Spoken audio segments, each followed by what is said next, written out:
नमस्कार। मेरा नाम ममता कालिया है। कुछ बातें शेयर करने वाली हूँ। कथा साहित्य की प्रक्रिया पर हम लोग बात करेंगे। सबसे पहले तो मैं आपको अपनी चिंता बताऊं कि चिंतन में भी चिंता शामिल है आज, क्योंकि महामारी का प्रकोप कोरोना का कम नहीं हो रहा है। शहर शहर फैल रहा है। अन्य शहरों में अगर ज़्यादा है तो भी ये कोई हमारे लिए अच्छी बात नहीं है, क्योंकि वायरस कहीं से भी कहीं पहुंच जाता है। ऊपर से तूफान की आशंका। कई क्षेत्र हैं जो इस समय तूफान में हुए हैं, पस्त तबीयत में घूम रहे हैं, अवसादग्रस्त हो रहे हैं। मुझे लगता है इस समय हम सब की लेखक के रूप में चिंतक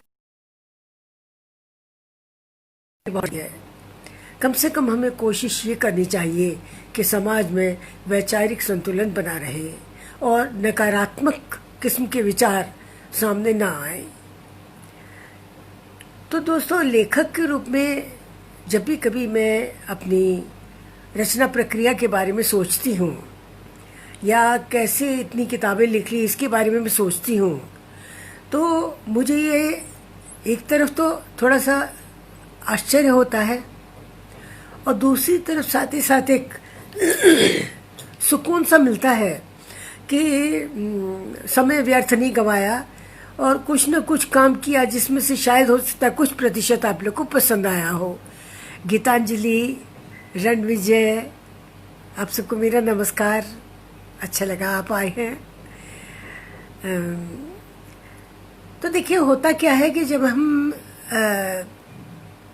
विद्यार्थी होते हैं, हम बहुत सी रचनाएं पढ़ते हैं। हम विश्व के बहुत से लेखकों को अनुवाद में पढ़ते हैं।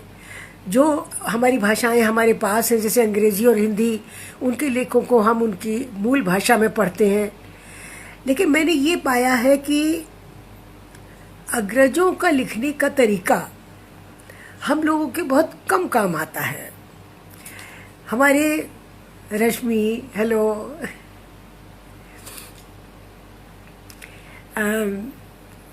अग्रजों का लिखने का मैंने देखा कि तरीका बहुत ज़्यादा काम नहीं आया कभी। मुझे याद है कि जिस समय हम विद्यार्थी थे, हम सुना करते थे कि लेखक हिल स्टेशन पे चले जाते हैं, किसी ठंडी जगह चले जाते हैं लिखने के लिए और डाक बंगले में बैठ के लिखते हैं। आश्क जी और मोहन राकेश के बारे में ये प्रसिद्ध था कि वे हिल स्टेशन पर जाकर डाक बंगले में लिखते हैं। निर्मल वर्मा तो थे ही शिमला के, तो वो शिमला में लिखते थे और उनकी बहुत सी रचनाओं के बैकग्राउंड में शिमला आता है और विदेश आता है, क्योंकि वो इन जगहों में बहुत रहे। लेकिन आप ये देखिए, ये सारा सरंजाम हमारे बिल्कुल काम नहीं आया। अपने अग्रजों का ये जो तैयारी का भाव था, ये जो उनका विन्यास था चीज़ों को लेकर, और उनका जो ये विषय को लेकर एक तैयारी थी, वो हमारे काम नहीं आई।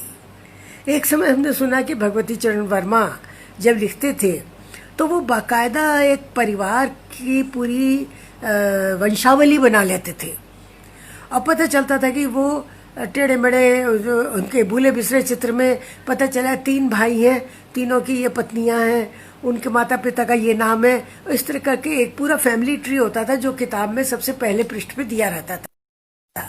तो हो सकता है लिखना बहुत आसान पड़ता हो, न्याय कर सकते हैं। और लोगों को भी उस समय देखिए भारी भरकम उपन्यास लोगों को पसंद आते थे। लोगों को बंगाल में तो परंपरा ही रही है बहुत बड़े बड़े उपन्यास लिखने की। मारिशा, हेलो, अमरजीत, राहुल, मुझे बहुत खुशी है आप सब यहाँ पर हैं। इसी बहाने मिलना हो जाता है। घरों से तो हम लोग निकलते नहीं हैं, घरों में ही आप दिख जाएं, ये बड़ी बात है। ममता गौतम, हेलो।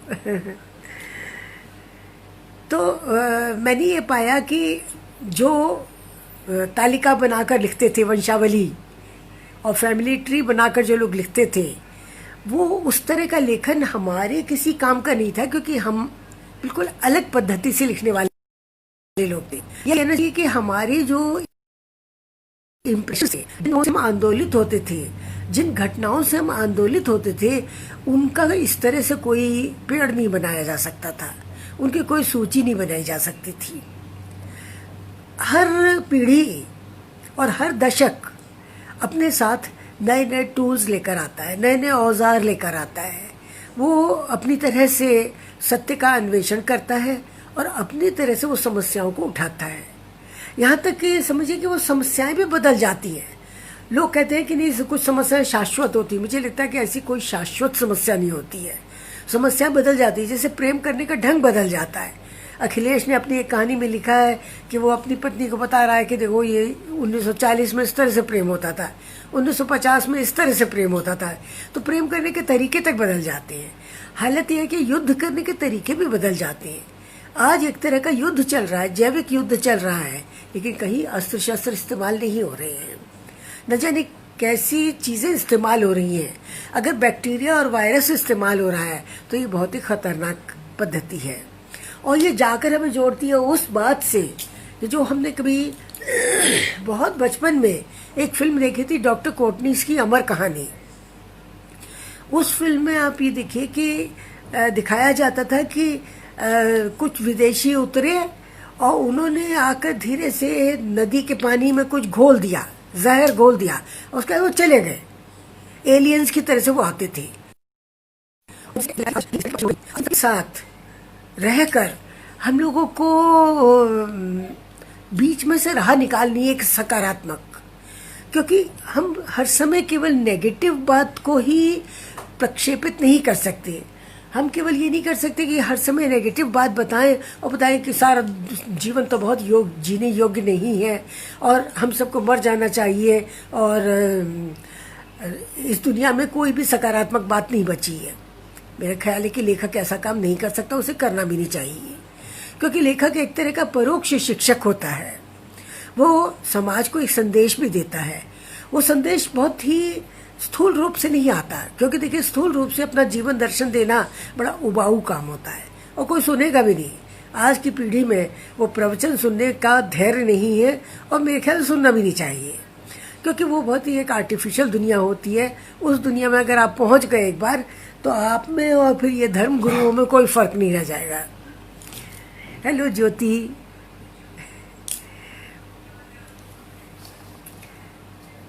और आप ये देखिए कि सबसे बड़ी चीज़ है कि प्रश्न ये उठता है कि लेखक अपनी सामग्री कहाँ से उठाता है। हम लिखते हैं, हम इतनी किताबें लिखते हैं। अच्छा, कई बार तो कोई बहुत ही बड़ी घटना होती है, लेकिन लेखक को वो ठंडा छोड़ जाती है। बहुत बड़ी बात हो जाती है, लेकिन आपके लिए उसका कोई मतलब नहीं है।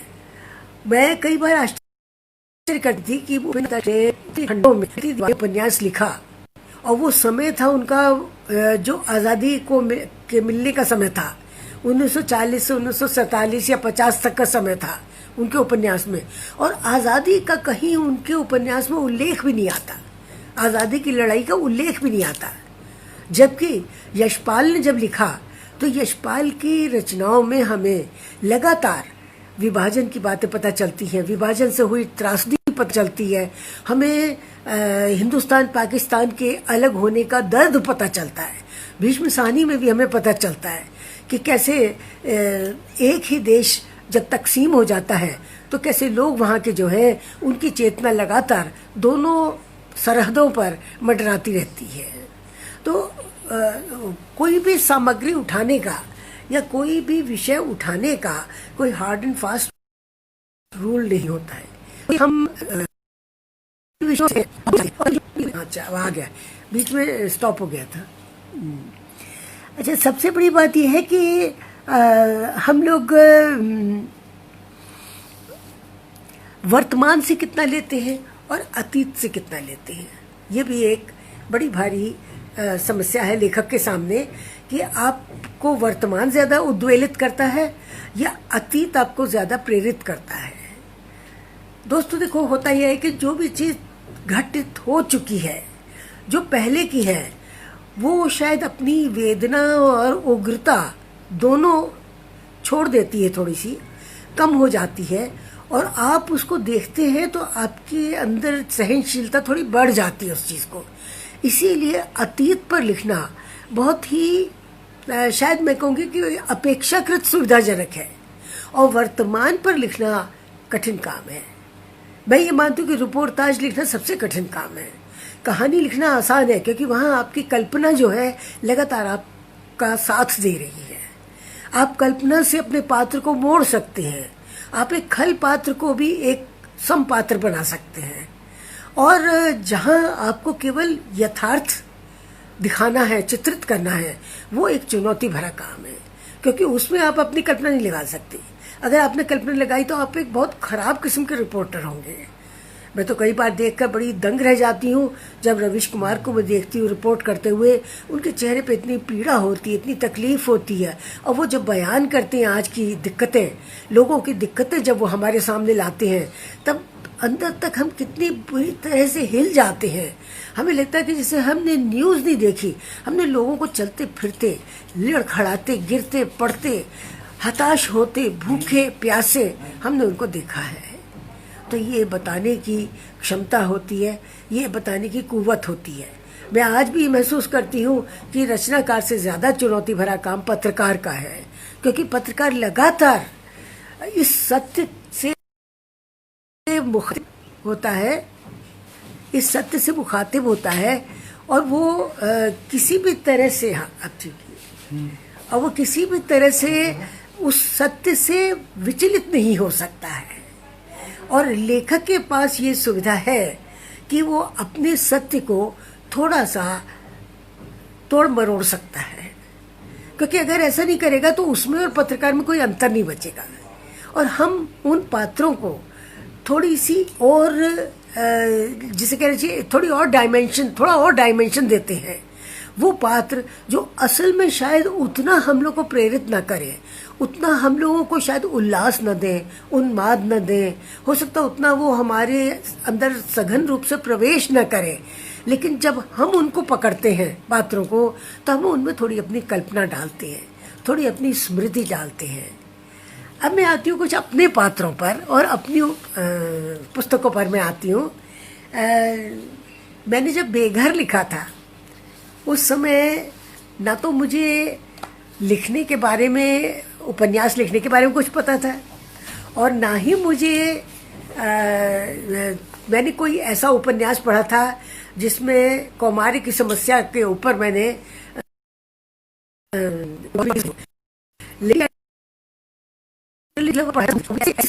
लेकिन जिसे कहते हैं ना कि पढ़ा लिखा कुछ काम नहीं आता है। जो हमने पहले पढ़ रखा है वो उतना काम नहीं आता, क्योंकि आपको अपने पात्रों को खुद निर्मित करना होता है। तो बेघर की बात ये थी कि वो मेरी सारी रचनाओं में एक अलग किस्म की रचना है बेघर। उस समय तक मैं छोटी छोटी कहानियाँ लिखा करती थी, और मैं उस समय बम्बई में SNDT यूनिवर्सिटी के हॉस्टल में रहती थी। और कहानी ये होता था कि मैं एक सिटिंग में ज़्यादा से ज़्यादा 1 घंटे में या आधा घंटे में लिख डालती थी। फिर भी मेरे पास बहुत समय बचता था, और मैं हॉस्टल में रह रही थी। और होता ये था कि हॉस्टल में जितनी भी लड़कियां थी शाम के समय सब घूमने चली जाती थी, क्योंकि मैं तो विवाहित थी और लड़कियां सब जो थी वो विद्यार्थी थी वहाँ पर। और वो क्या करती थी कि किसी की डेट होती थी, किसी को कहीं जाना होता था, किसी को फिल्म देखनी होती थी, तो सब चले जाते थे। हेलो अनिरुद्ध, कितना अच्छा लग रहा है कि तुम देख रहे हो, इट्स अ फीस्ट, कि मेरा बेटा आज देख रहा है। कविता हेलो, सीमा हेलो।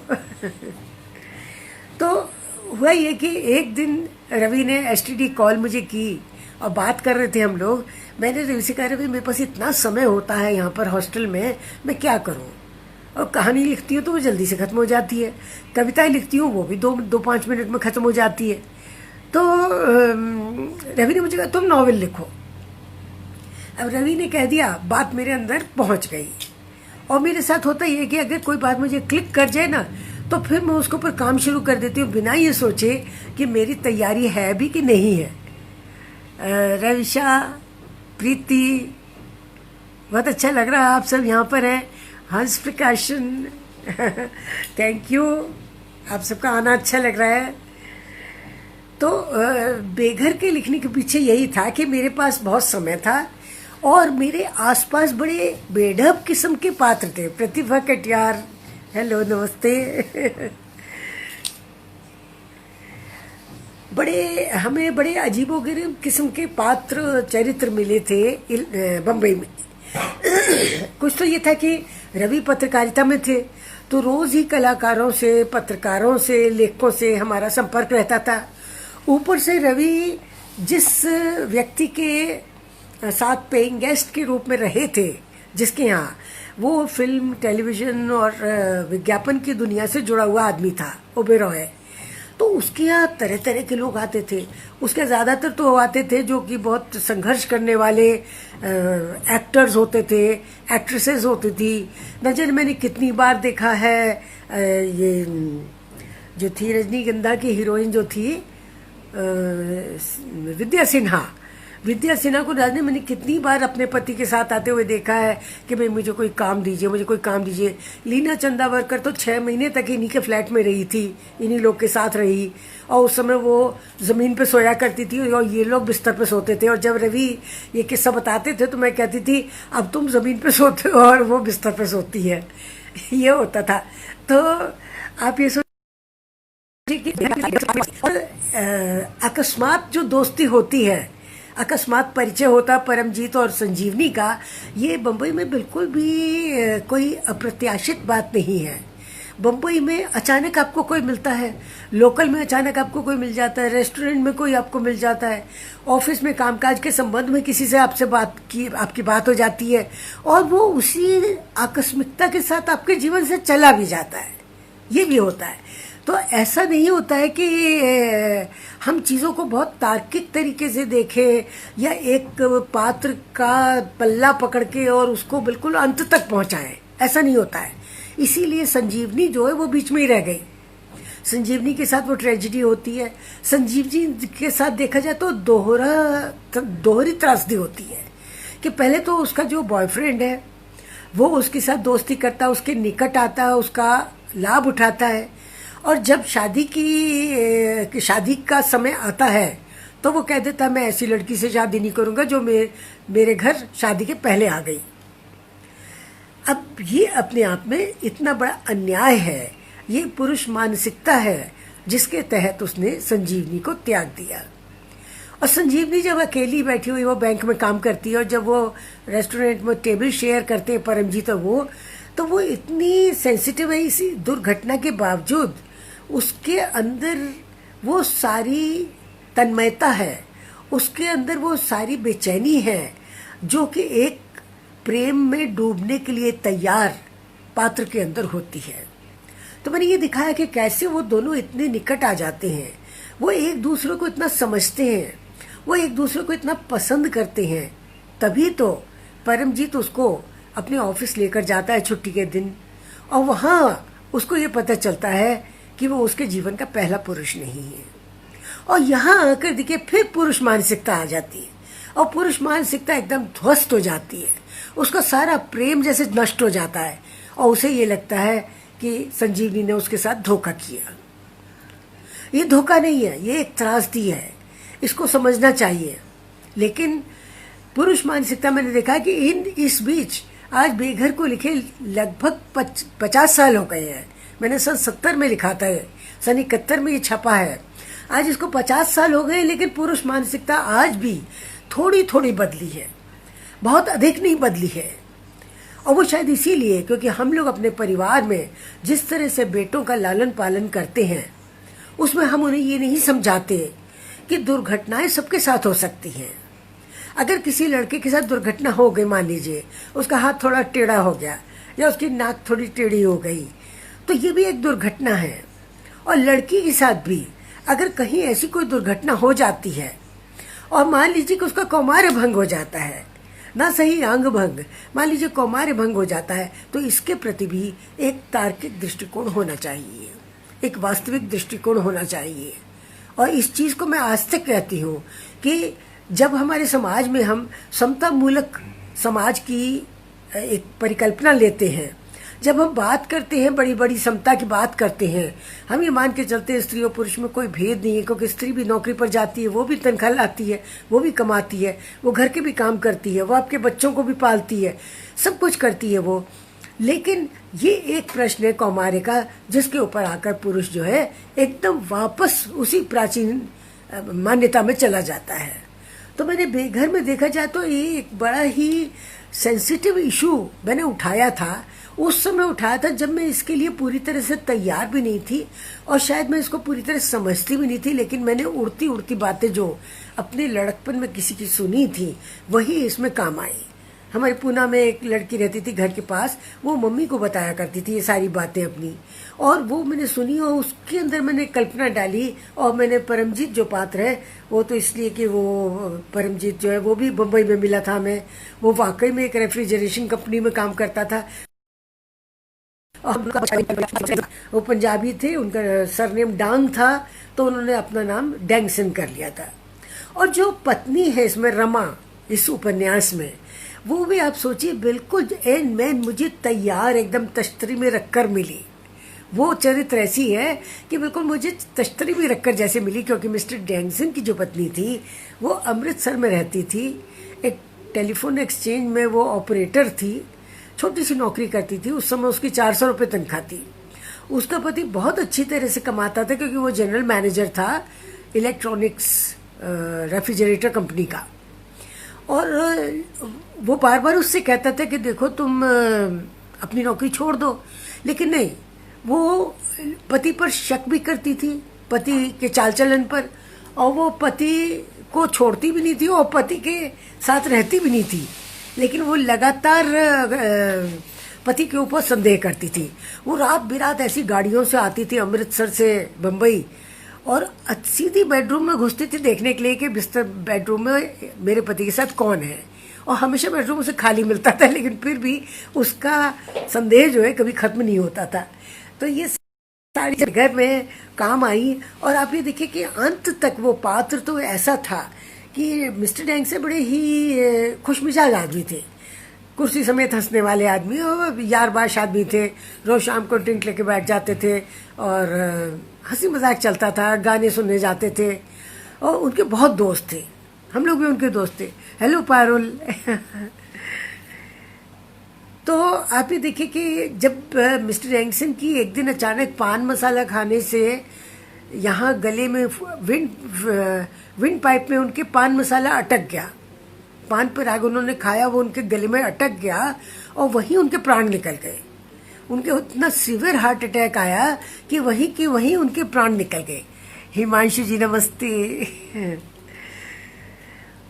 तो उस समय भी, अच्छा वो इतनी भयावनी रात थी, वो उस समय हम उनके घर में रह रहे थे और हमने वो रात उनकी डेड बॉडी के साथ बिताई। एक कमरे में उनका शव पड़ा हुआ था और दूसरे कमरे में उनकी पत्नी, जिसे मैंने रमा नाम दिया है, उनकी पत्नी बार बार अलमारी से निकाल के मुझे अपने कपड़े दिखा रही थी, लाल पीले हरे सूट दिखा रही थी, सलवार सूट, और कह रही थी अरे ममता ये तो मैं सफ़ेद दुपट्टे के साथ ले लूँगी, कोई नहीं, ये तो सब काम आ जाएंगे। तो मुझे इतना अजीब लग रहा था कि उस कमरे में इसके पति का शव पड़ा है और ये अपने कपड़ों की चिंता कर रही है इस समय। जैसे कह रही ठस पने का नमूना थी वो औरत, और ये चीज़ मुझे बहुत पीड़ा देती थी। और बाद में जब मिस्टर जैंक्सन नहीं रहे, उनका फ्यूनरल हो गया, उसके बाद उस परिवार से हमारा नाता ही टूट गया। क्योंकि इस परिवार में देखिए आपका नाता किसी एक व्यक्ति से इंटेंस होता है, कभी कभी पूरे परिवार से होता है, लेकिन कभी कभी अगर आपका कोई दोस्त है और आपका सघन किस्म का दोस्त है तो कई बार एक व्यक्ति ही आपके लिए वो पूरा परिवार है, और वो व्यक्ति नहीं रहा तो आपके लिए वो परिवार भी निरर्थक हो जाता है। तो बेघर लिखने में ये सारी बातें हैं। और हाँ, एक जो चरित्र बेघर में आया, केकी अंकलेसरिया, वो चरित्र भी मुझे सोचिए कि कॉलेज में मिल गया। मैं एसएनडीटी यूनिवर्सिटी में इंग्लिश डिपार्टमेंट में थी और मेरे डिपार्टमेंट की जो अध्यक्ष थी, हेलो हेलो कीर्ति, हेलो मनीष। तो आप ये देखिए कि मैं जिस कॉलेज में मैं जिस यूनिवर्सिटी में काम करती थी, जो अंग्रेजी विभाग की अध्यक्ष थी उसका नाम तो था मिस संजाना। और वो अविवाहित थी, पारसी थी, और वो बहुत गर्म मिजाज भी थी, नाजुक मिजाज भी थी, और बड़ी डिफ़िकल्ट किस्म की औरत थी। मतलब उससे ना तो दोस्ती करना मुमकिन था और दुश्मनी करने की तो भाई हमारी हैसियत ही नहीं थी। हम तो लेक्चरर थे उस समय खाली। हेलो प्रियंवदा। तो हुआ ये कि जो केके अंकलेसारिया पात्र है, जो लगातार एक मृत्यु बोध से भी ग्रस्त है, और साथ ही साथ वो एक उसके अंदर जिसे कहना चाहिए एक अपने एक जाति का उच्चता बोध भी है उसके अंदर। ये सारी चीज़ें मुझे उस मिस संजाना में देखने को मिली थी, और जाहिर है कि वहाँ तो मैं व्यक्त नहीं कर सकती थी किसी भी तरह से, और मैं केवल उसे पात्र बना सकती थी। और देखिए, एक लेखक के पास ये सुविधा होती है कि जब आप किसी से बहुत सहमत नहीं होते, आप असहमत होते हैं, आपको किसी के व्यवहार से तकलीफ होती है, तो आप क्या करते हैं? आप उससे प्रत्यक्ष लड़ाई नहीं करते हैं, आप प्रत्यक्ष संघर्ष नहीं करते हैं, आप उसको अपने किसी रचना के पात्र बना देते हैं। और जाहिर है कि पात्र बनाने के बाद भी आप ऐसा नहीं है कि प्रतिशोध लेते हैं, आप केवल प्रतिरोध करते हैं, और आप उसमें साथ ही साथ उस पात्र को थोड़ा अपना वात्सल्य भी देते हैं, क्योंकि आप ये समझने की कोशिश करते कि आखिर ये है ऐसी तो क्यों है। उसके अंदर असुरक्षा बोध था, उसने शादी नहीं की थी, उसकी बड़ी बहन ने शादी कर ली थी, उसके बाद सब कुछ था। तो एक असुरक्षा बोध से पैदा हुई आक्रामकता होती है, उसको भी समझना पड़ता है। और ये सारी चीज़ें बेघर में आई, और ये अपने आप आती चली गई, क्योंकि मुझे तो ये भी नहीं पता था कि चैप्टर्स कैसे बनते हैं, वो शायद आज तक नहीं पता मुझे। जब मैं लिखती हूँ तो मुझे अनुशासन नाम की चीज़ से बहुत चिढ़ है मुझे, जबकि मैंने जीवन भर नौकरी की और अनुशासन ही सिखाया लोगों को, लेकिन मुझे लेखन में अराजकता बहुत अच्छी लगती। और लोग जीवन में अराजक होते, मैं जीवन में तो अराजक नहीं हुई, लेकिन मैं लेखन में ज़रूर अराजक हूँ। और मुझे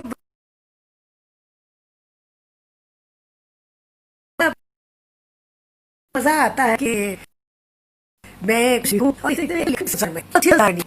आप लिखे और आप अपने पात्र को या तो पतंग की तरह उड़ा दें, या उसको लटाई की तरह वापस समेट लें अपने पास। ये देखिए कितनी बड़ी बात है। एक एक पात्र के साथ हम ऐसे करते हैं जैसे बड़े भारी पतंगबाज है, लेकिन हमारी पतंग कई बार कट भी जाती है।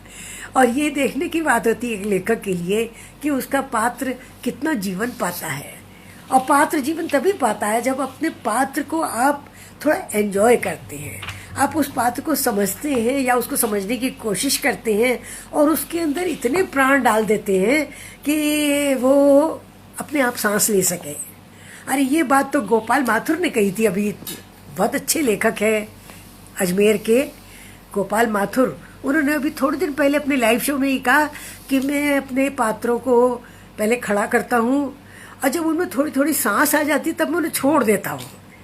तो ये बात मुझे बहुत प्यारी लगी, और मुझे लगा हम सब यही करते हैं, कोशिश यही करते हैं कि हमारे पात्र जो है जीते जागते आपके हाथों में पहुँचे।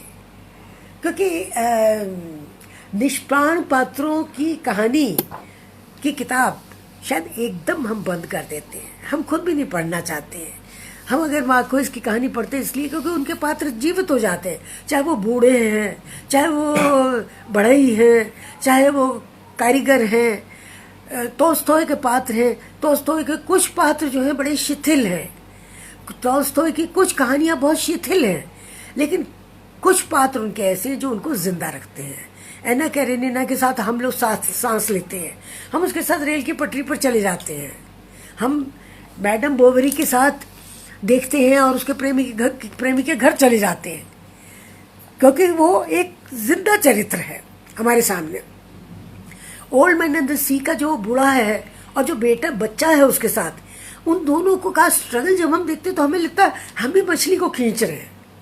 हम इतनी भारी मछली है उसको वो नहीं खींच पा रहे, तो हम भी उनके साथ लगे हुए हैं। तो देखिए कितनी बड़ी दुनिया है, और ये दौलत हमें केवल किताबों में मिलती है कि हम किसी पात्र को जीवित कर दें। और एक लेखक के सामने ये चुनौती भी है, और लेखक का ये एक बहुत अच्छा सपना भी है। केवल चुनौती से काम नहीं चलता है, चुनौती मिलती है, कई बार हम चुनौती हार जाते हैं। कई बार इतने बड़े बड़े पात्र हमारे सामने होते हैं, जैसे इस समय मैं एक उपन्यास पर काम कर रही हूँ, लेकिन मैं नहीं जानती कि मैं कब तक कर पाऊंगी, उस पर सफल हो पाऊंगी कि नहीं हो पाऊंगी। मैंने उसका अभी फिलहाल तो नाम रखा है पापा। हो सकता है मैं नाम बदल दूं और नाम कर दूं अग्रवाल साहब, उसका नाम कर दूं। लेकिन मेरे दिमाग में एक चरित्र है कि एक ऐसा व्यक्ति है जो जीवन में कभी प्रैक्टिकल होना सीखा ही नहीं। वो जीवन में किताबों से ही वो बना, किताबों से ही उसे नौकरी मिली, किताबों से ही उसे जीवन में इज्जत मिली। उसने जीवन में केवल किताबों को जाना, और किताबों से अलग जब वो जाता है तो वो घबरा जाता है। यथार्थ उसके बहुत काम का नहीं है। तो ये एक ऐसे चरित्र को मैं खड़ा करना चाहती हूँ, और मैंने अपने जीवन में बहुत निकट से देखा है।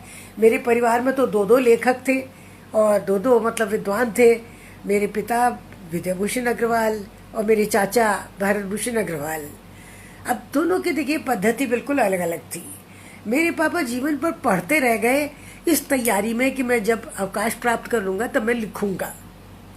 कभी भी देखिए इतना नहीं स्थगित करना चाहिए कोई काम कि वो बिल्कुल मृत हो जाए। पापा की सबसे बड़ी मेरे ख्याल है कि गलती ये थी कि उन्होंने अपने संघर्ष के दिनों में अपने कामकाज के बीचों बीच लिखना क्यों नहीं शुरू किया। वो रोज हमें आके आकाशवाणी के किस्से सुनाया करते थे, रोज हमें अपने जब कॉलेज में थे तो कॉलेज वाले किस्से सुनाया करते थे, लेकिन उन्होंने कभी नहीं लिखा। और मैं इसमें विश्वास करती हूँ कि हम जिस जीवन में जीते हैं वो अपनी सारी आपाधापी के साथ, गड़बड़ियों के साथ, हड़बड़ियों के साथ, वो हमारा जीवन है। उसी में बैठकर लिखना चाहिए। मुझे लिखने के लिए न डाक बंगला चाहिए, ना मुझे वातानुकूलित कमरा चाहिए, ना मुझे लिखने के लिए कोई बहुत शाही किस्म की मेज चाहिए, कुछ नहीं चाहिए। मुझे ज़्यादा से ज़्यादा चाय का एक कप चाहिए। और मैं ये मानती हूँ कि सारे हड़बड़ों के बीच में भी आप लिख सकते हैं। जब मैंने प्रेम कहानी उपन्यास लिखा तो कई बार मेरे से आके युवा पूछा करते थे कि आपने ये प्रेम कहानी कैसे लिखा, खास जगह जाकर आपने लिखा। तो मैं उनको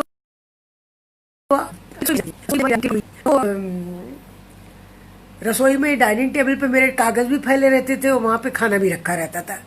तो मैंने बताया कि मैंने यहाँ बैठ के लिखा, और यहीं वहीं रसोई की टेबल पर ही, रसोई में ही मेरा जो बेटा है अन्नू अनिरुद्ध कालिया, वो वहीं पर जोर जोर से आटे के कनस्तर को पीट पीट के गाना गाता रहता था। तो मैंने ऐसे वातावरण में मैं तो मैंने लिखा।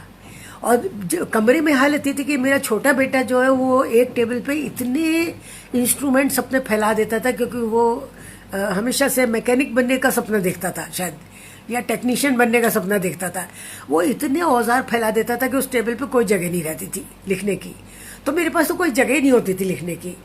और तब जब मैंने एक बार काशीनाथ सिंह का एक लेख पढ़ा तो मुझे इतना अच्छा लगा। उन्होंने ये लिखा कि डॉक्टर नामवर सिंह रात को खाना वाना खाने के बाद वो बिस्तर पे बैठ जाते थे, उकड़ू बैठ जाते थे, और घुटनों पर अपना क्लिपबोर्ड रख लेते थे और दीवार की तरफ मुंह कर लेते थे, और बड़ी देर तक बैठे रहते थे चुपचाप कलम हाथ में लेकर। जितनी देर उन्हें लगती थी वो पहला वाक्य लिखने में देर लगती थी, उसके बाद तो बस वो नॉन स्टॉप लिखते चले जाते थे, लिखते चले जाते थे। उसके बाद उन्हें कोई नहीं रोक सकता था। और मैंने ये देखा वाकई में यही होता है। मैं कहीं भी कहानी छोड़ देती हूँ लिखती लिखती, और कहीं भी से भी फिर उठा लेती हूँ उसको। और रवि ने एक जगह कहा था कि खुदा की इतनी रहमत है ममता के ऊपर कि वो कहीं भी छोड़ देती है, कहीं से भी उठा लेती है। मैं नहीं सोचती कि इस बात को मैं कहूँगी कि मैं बाकी लेखकों से कहूँगी तुम भी, आप भी ऐसा करो। प्रीति यादव कविता, हेलो। तो आप ये देखिए कि ये हर एक की अपनी अपनी पद्धति होती है, और मैंने शायद अपनी पद्धति ये ऐसी विकसित इसलिए की क्योंकि मेरे पास समय की बहुत कमी रहती थी। वही छोटा सा दिन, 24 घंटे का दिन, जिसमें 6 घंटे आप नींद के निकाल दीजिए तो 18 घंटे दिन नौकरी, उसमें थोड़ा बहुत रसोई का भी काम देखना है। एक हेल्पर थी मेरी, लेकिन फिर भी काम तो मैं ही देखा करती थी ज़्यादातर। आए गए मेहमानों के साथ बैठकर बातें भी करनी है, चाय भी पीनी है, प्रेम भी करना है, लड़ाई भी करनी है, और उसके साथ लिखना भी है। तो देखो इतने सारे काम हम लोगों को एक दिन के अंदर करने होते हैं। स्त्रियों को ज्यादा काम करने होते हैं, और फिर भी आप देखिए कितनी तादाद में स्त्रियां ही लिख रही हैं। जिनका जीवन सबसे पेचीदा है वही सबसे ज़्यादा लेखन के क्षेत्र में आ रही हैं।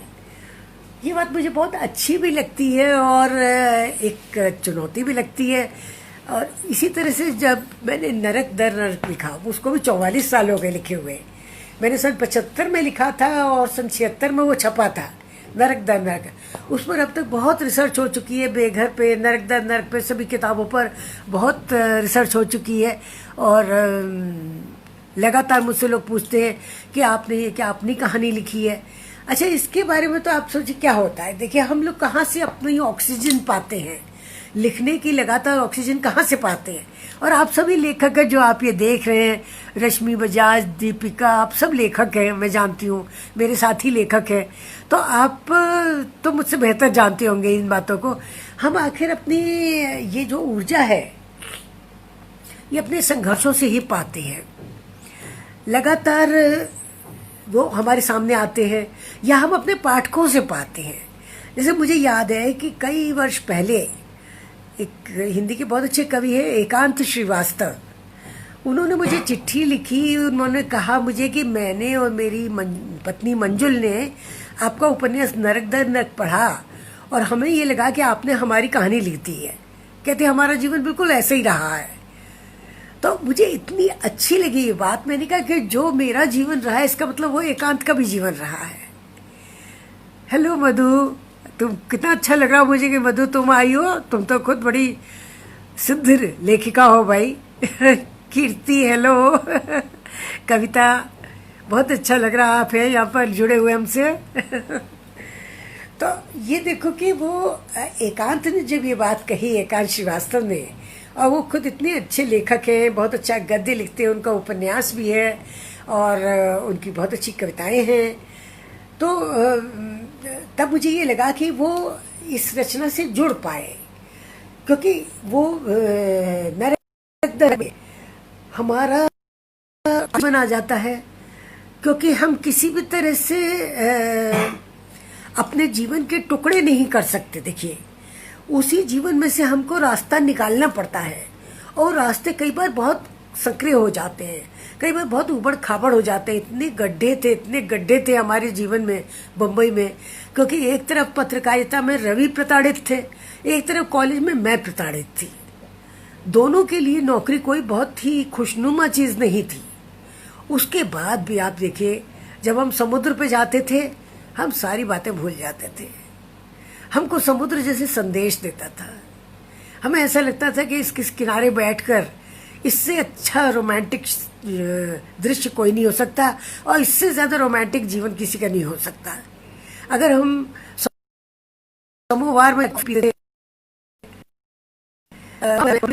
सार्थक हो गया, क्या हमने कितने हैंडसम कलाकार को देख लिया। तो ये सारी बातें मिलजुल कर नरक दर नरक का परिदृश्य बनाती है। अच्छा, और नरक दर नरक नाम क्यों रखा भाई? कोई मुझे कहता है कि इतना पॉजिटिव उपन्यास है, इसका इतना नेगेटिव नाम क्यों रखा गया है? वाकई में मैं सोचती हूँ कि ये नरक दर नरक नाम नहीं रखना चाहिए था। एक्चुअली नाम रखने में मैं बहुत कमजोर हूँ। मेरी ज्यादातर रचनाओं का नाम रवि रखा करते थे। अब जब से रवि चले गए या जब से कहिए दुखम सुखम मैंने नाम खुद रखा था, ज्यादातर नाम रवि रखते थे। जब प्रेम कहानी लिखा था तो मैंने कहा रवि ऐसा कोई नाम बताओ कि मेरी रचना बहुत पढ़ी जाए और बहुत पॉपुलर हो। रवि ने कहा इसका नाम प्रेम कहानी रख दो। हालांकि वो डॉक्टरों की कहानी है, लेकिन उसका नाम प्रेम कहानी रखने से, और प्रेम तो उसमें है ही, मेरी हर रचना में प्रेम आता है और प्रेम बड़ा अकस्मात आता है, क्योंकि मेरे जीवन में भी प्रेम बहुत अकस्मात आया। तो नरक दर नरक की बात हो रही थी। हाँ, तो उस समय मैं इलाहाबाद में थी जब मैंने बेघर लिखा, जब मैंने नरक दर नरक लिखा। तो उस समय कॉफी हाउस में ये शोर था कि दूधनाथ सिंह अपना उपन्यास लिख रहे हैं जिसका नाम है 34वां नरक। होंगे वो 34 साल के, मैं नहीं जानती, मैं तो उस समय बहुत छोटी थी। तो पता चला कि वो उपन्यास लिख रहे हैं जिसका नाम है 34वां नरक।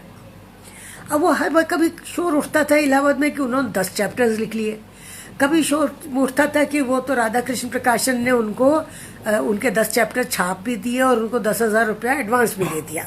उस जमाने में 10,000 बहुत बड़ी रकम थी। कभी शोर मचता कि उन्होंने एक भी चैप्टर अभी नहीं लिखा और प्रकाशक लगातार तकाजे कर रहा है। एक दिन दूधनाथ सिंह बैठे हुए थे साथ में कॉफी हाउस में, तो रवि ने कहा कि ऐसा करो ममता, तुम जो उपन्यास लिख रही हो ना उसका नाम रख दो नरक दर नरक, और कह कि देखते कौन पहले नरक से निकलता है, पहले 34वां नरक वाला दूधनाथ सिंह निकलता है या नरक दर नरक वाली ममता कालिया निकलती है। और रवि ने लतीफे में बात कही और बात चिपक गई। कॉफी हाउस में जो बात कही जाती है ना वो मुकम्मल हो जाती है, वो एक मुंह से दूसरे मुंह में पहुंचती जाती है, माउथ टू माउथ वो ट्रेवल करती है और काफी कुछ तो दोस्तों बड़ी इंटरेस्टिंग ये बातें होती हैं किसी रचना के जन्म की और किसी रचना के जीवन की, कि जब लिखते हैं तब हमें नहीं पता था कि ये उपन्यास 50 साल रह जाएगा या ये 44 साल रह जाएगा या ये 25 साल रह जाएगा। कितनी कविताएं ऐसी होती हैं जो हमारे साथ साथ बड़ी होती रहती हैं, और कितनी बार तो ऐसा होता है कि रचनाएं आपके सामने आती हैं और हम पहचान भी नहीं पाते कि हमारे सामने आई है।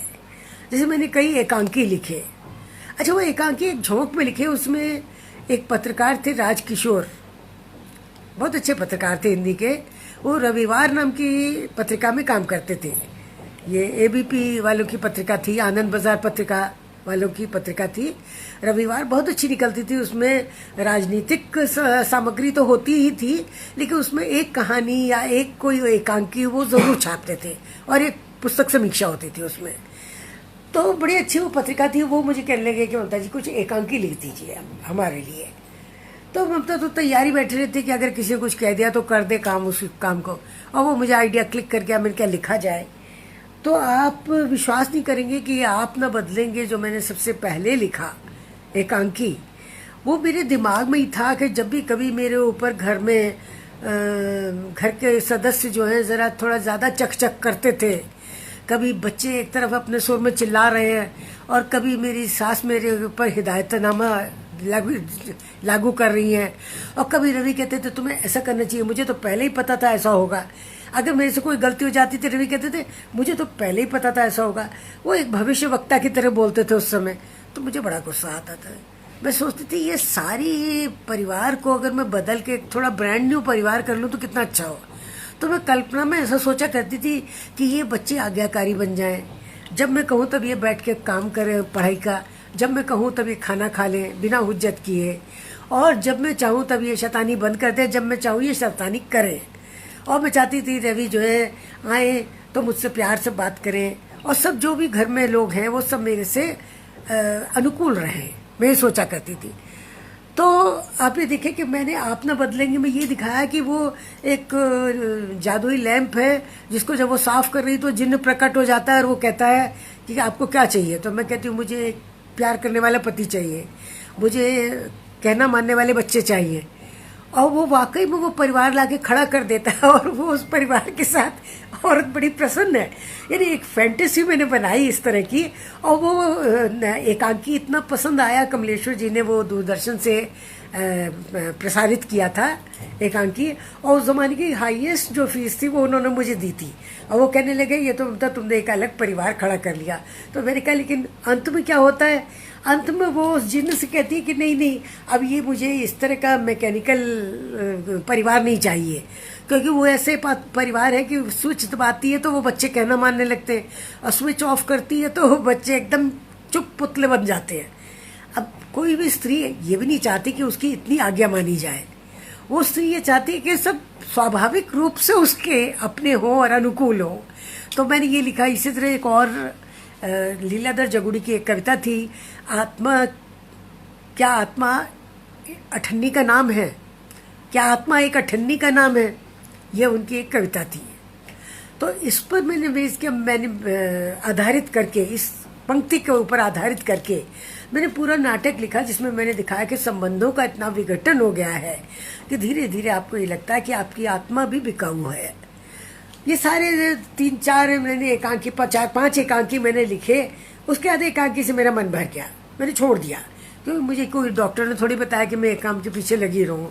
तो मैं काफ़ी काम तो ऐसा करती हूँ जिससे मेरा भी मन लगे, और अगर कोई रचना लिखने में मेरा मन नहीं लगता ना तो मैं उसी समय छोड़ देती हूँ। मैं सोचती हूँ जब मैं इसे नहीं पढ़ पा रही तो दूसरे कैसे पढ़ेंगे, तो मैं उसको उसी समय छोड़ देती हूँ। और पहले तो ये होता था कि बच्चे पास में रहते थे, जब बच्चे घर में रहते थे और ये अपने कामों में नहीं निकले थे, तो अनु मुझे कई बार कहता था मम्मा पेज 7 से 12 तक बहुत बोर है। तो मैं कहती थी अच्छा बेटा।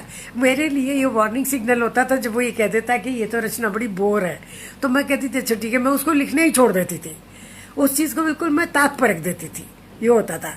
और कई बार होता था, मुझे याद है कि अनु मुझे कहा करता था इलाहाबाद में कि मम्मा तुम कुछ भी कर लो लेकिन तुम शोभा डे और खुशवंत सिंह नहीं बन सकती हो। अब मेरे को बड़ा अजीब लगता था, उस समय शोभा डे बहुत लोकप्रियता के चरम पर थी और खुशवंत सिंह तो जाने माने संपादक और व्यंग्य लेखक और फिक्शन राइटर सब कुछ थे। तो मैं धीरे से कहती थी अनु से, मैं कहती थी कि ऐसा है कि शोभा डे भी तो ममता कालिया नहीं बन सकती। तो अनु हंस देता था, अनु कहता था हाँ हाँ हाँ अभी आपको बहुत दिन लगेंगे इस काम में। तो ये सारी बातें घर में होती थी। और घर में होता ये था कि दोनों बच्चे लेखक नहीं है, लेकिन वो लेखक से ज़्यादा मौलिक हैं, रचनात्मक हैं।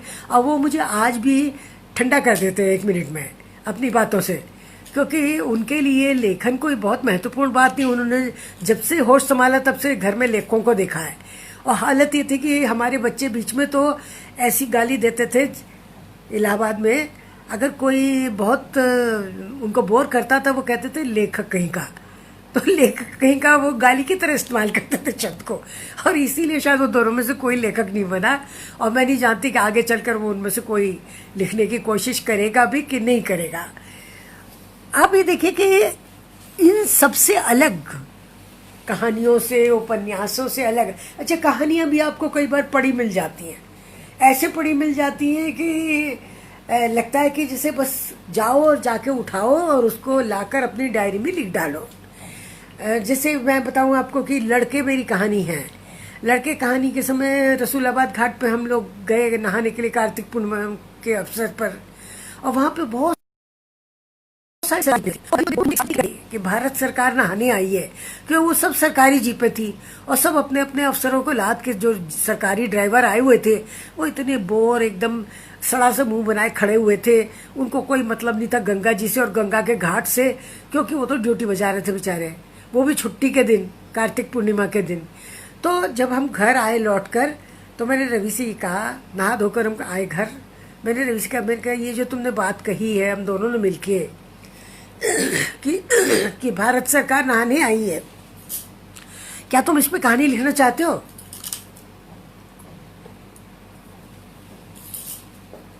तो रवि ने कहा बोर मत करो, मैं इस समय सोना चाहता हूँ, कहानी वानी के बाद बिल्कुल नहीं, मेरे से मत करो तुम बिल्कुल भी, मैं कुछ लिखना नहीं चाहता हूँ।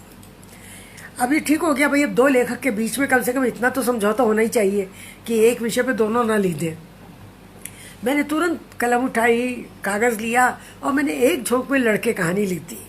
और उस कहानी का मुख्य मुद्दा यही है कि वो लड़के जो हड़ताल करने निकले हैं, कोई उन्हें मिला नहीं है, मुद्दा नहीं मिला है, ऐसे ही उन्होंने मुद्दा ले लिया है कि भाई ठीक है, हम लोग जो टीचर्स रखे जाते हैं उसमें विद्यार्थियों का भी रोल होना चाहिए, उनकी भी भूमिका होनी चाहिए, एक विद्यार्थी परिषद का भी एक आदमी उसमें बैठना चाहिए।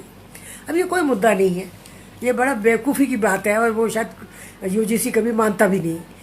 जब वो जाते हैं, वो देखते सरकारी जीप, तो वो लड़के कहते हैं अरे हड़ताल तो इनके विरुद्ध करना चाहिए, ये जो सरकारी अफसर हैं दुरुपयोग कर रहे हैं अपने पद का भी और अपने सरकारी वाहन का भी, और वो एक जीप लेकर ले उड़ते वहाँ से। तो ये पूरी की पूरी कहानी मैंने बहुत एंजॉय की लिखते हुए, क्योंकि ये मेरे सामने चली आई।